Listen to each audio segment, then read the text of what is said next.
What's up, my Napchokers? Today, I just got a new mic. How you like that?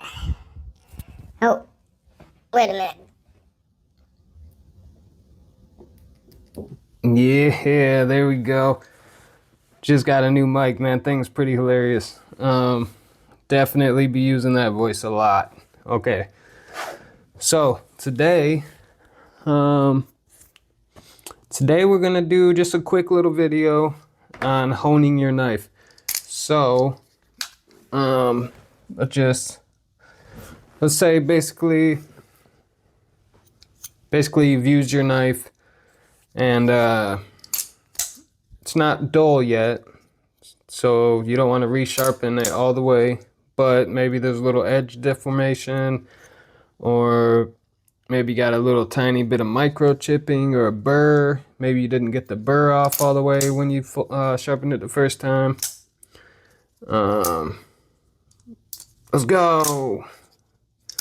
So yeah, there's a simple way to do this, so you don't have to, there's no point in resharpening your whole knife, right? You're just gonna take off a bunch of material, you're gonna waste a bunch of steel, shorten the life on your knife. No one wants a short life knife, right? So,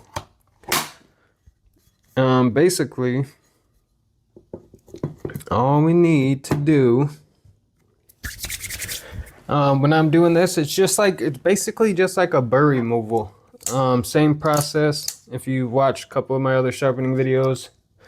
And as always, the trusty Migron Moriaro. It's my little practice knife. We also got the CJRB Pyrite Alt with the Wharncliffe. This knife's actually really cool. I like it. I'm not a big fan of the steel, the ARPM9 or whatever, the proprietary steel of CJRB. Not my favorite steel, I'll be honest. The edge retention sucks, but I don't really like 14C28N that much either, so I mean, I guess I just like premium. But anywho, so what you'll need for this, at the bare minimum, you'll need a stone. A ceramic stone will work fine. Here I got the Spyderco medium. Ceramic stone will work fine.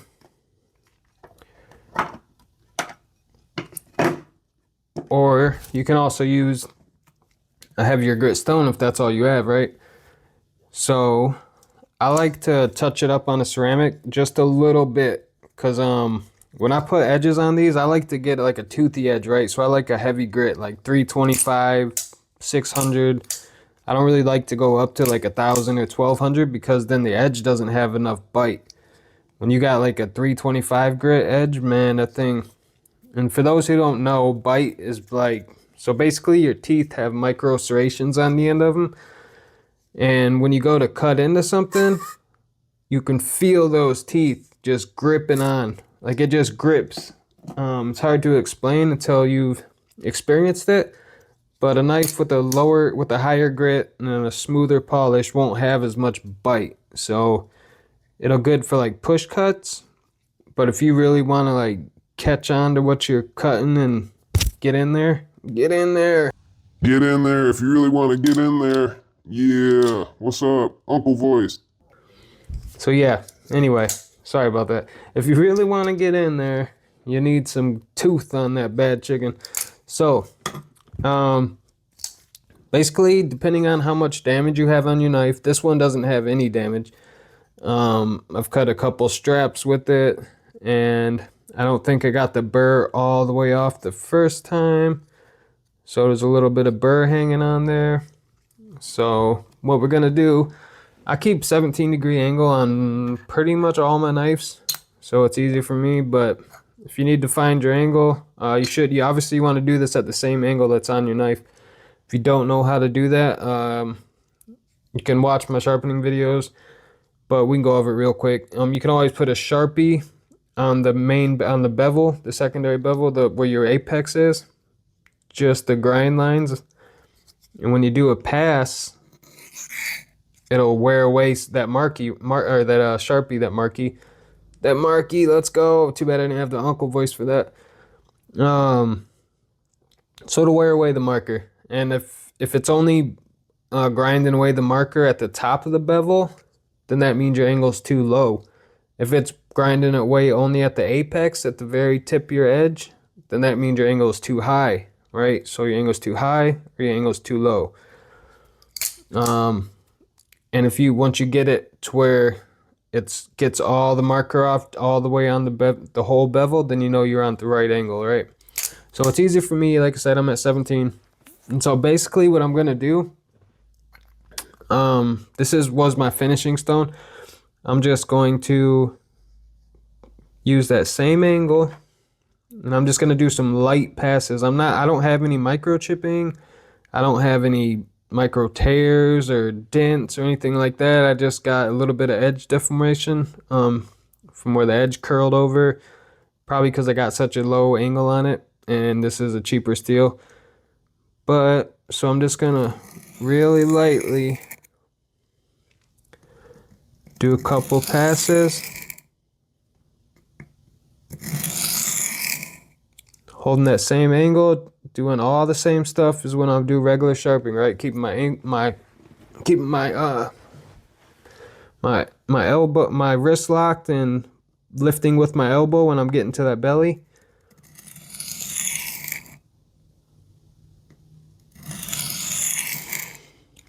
And that's really all I need, just a few passes. Like I said, we're just honing it right now.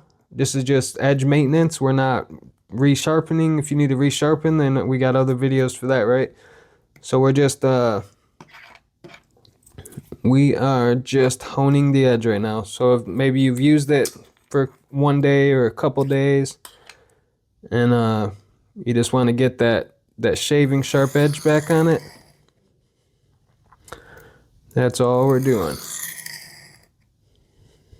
So remember, always keep that wrist locked, hold the angle. Holding your angle is basically the most important thing. And you don't want to roll your wrist, right? If you do that, you're going to be at a different angle. A lot of people, when they come into the belly, they'll turn their wrist like that to get into it, and you don't really want to do that, because then you're just losing your angle. I like to mark on my thumb somewhere at the blade, but you just got to make sure that you put it in the same place every time, and then just lift from the elbow, turn from the body, and I always just pay attention to the heel and the tip, because those are the two trickiest parts, especially when you got a lot of belly. If you think about it, so if you put your knife flat on the stone, I'm going to put this here so I don't mess up my edge. Put your knife flat on the stone. How high do you have to raise up your elbow to get to that tip, right? Pretty high. So that's going to be the same height when you're at your angle right here, right? So if that makes sense. So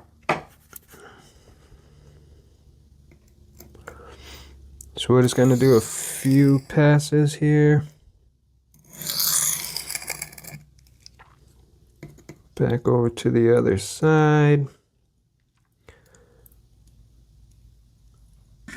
Sometimes I just like to check and make sure I got the right angle.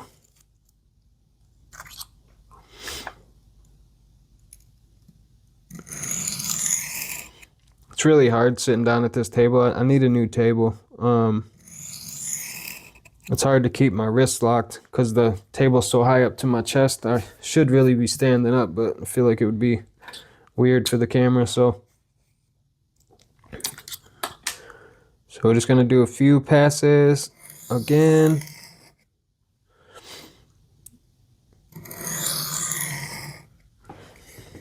And man, that's basically it. So I would check your edge, make sure that you don't have any chipping left over. It depends, like I said, how much you need to hone. If you're honing because you have chips, then you're basically not honing at that point. You have to resharpen, right? Unless it's just a tiny little chip, then you can do a few passes. But basically, when you're honing, you're just getting that apex nice and crisp again. So you shouldn't need to do a lot of work. Shouldn't need to remove a lot of steel. That's the brunt of it right there. So I'm gonna pull over my ceramic stone here. I'm gonna work off that burr. There is a tiny little burr there from what I just did. I don't like to spend too much time on the lower grit stones, because the more passes you make with the more pressure, you're gonna take that bite away, that bite that we was just talking about. So we don't want that. Do we, Unc? No, we don't want that. We don't want that. Sorry. Get out of here, Unc. I'm trying to do a video. All right. So now we're just doing the burr removal, just like we do, just like when we're sharpening. Just light passes. Almost no pressure. Holding that angle. And we're just gonna go from side to side.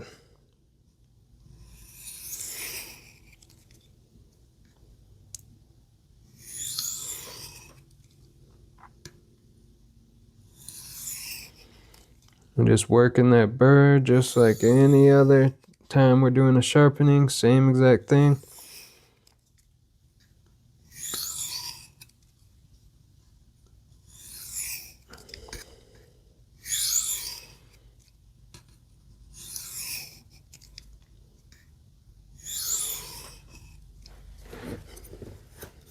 That's it. That is it. And then I always hit the strap. I've said this before, and I will continue to say this in every video. The strap is like your number one. I mean, outside of your beveling stone, your strap is your number one friend, man. Get some good diamond compound on there. DMT, you can get for $30. You can get a 1, 3, and 6 micron. It works really great. I've liked it. It's kind of expensive. I make my own strapping spray. I'll do a video maybe some point how to make that. It's really simple. Also, Tech Diamond. They make some diamond paste that's really cheap. It does work though. I've tested it. Definitely works. That's actually what's on this side is Tech Diamond. I got DMT on this side. This one is the spray that I made. So it's a homemade strap with the homemade spray. The spray works really well. I actually get the diamond powder from Tech Diamond Tools and make it with that, and it's. So here is some of the diamond paste I was telling you about. So these are Tech Diamond Tools. These I think are like 5 gram vials. These are like $7 a piece, I think, on Tech Diamond. These are the DMT diamond paste, I guess. These are, yeah, diamond paste, Dia paste they're called. You can get all 3 of these, 1, 6, and 3 micron for about $30, I think. There's 2 grams per tube. These are 5. These are pretty more expensive. I think it's like $16 if you get them individually, and then 30 if you get them all together. This is the, if it's not too bright in here, this is the Hand America diamond spray. I don't think that they make this anymore. I could be wrong, but I haven't been able to find them anywhere. They're sold out everywhere. This stuff really works good. You can also get some diamond powder from the same people that make these, Tech Diamond, and you can mix it with some water. This is what the Tech Diamond tool paste look like. It's not as good as, like, say the Dia paste from DMT. You can see it doesn't leave barely any residue. This does. Also, I think that the Dia paste works better. The DMT paste works better than the Tech Diamond, but the Tech Diamond does work, and it's like a third of the price. So, yeah, there's that. Back to the video. Way cheaper. You get tons of it. Also, Hand America, half micron. Man, that stuff's so good, but I'm pretty sure they're out of business. I got one bottle that I got off of Gritomatic, I think. It's the last bottle for sale. I can't find it anywhere else. Anywhere. Sold out. Pretty sure they went out of business. I don't know why, though. Their diamond spray is awesome. It's awesome. But yeah, we're just going to hit this strap. Same angle we were honing it at. Pretty simple, man. Gets all the burrs off of there. And we have a nice crisp edge. Yeah, pretty easy. So basically, you can do this, I mean, anytime you want. Me, I love sharpening my knife, so I go to work and I cut straps and saran wrap off pallets and stuff like that, and I come home and I hone my knife almost every day. I just like to keep my knife really sharp. Plus, I enjoy sharpening. Like it's a hobby for me. It's a stress reliever. If you do it just because, then I mean that's fine too. It only takes a few minutes, and you really don't need to do this as often. It's just whenever, like I said, you start to see edge deformations or stuff like that. Yeah.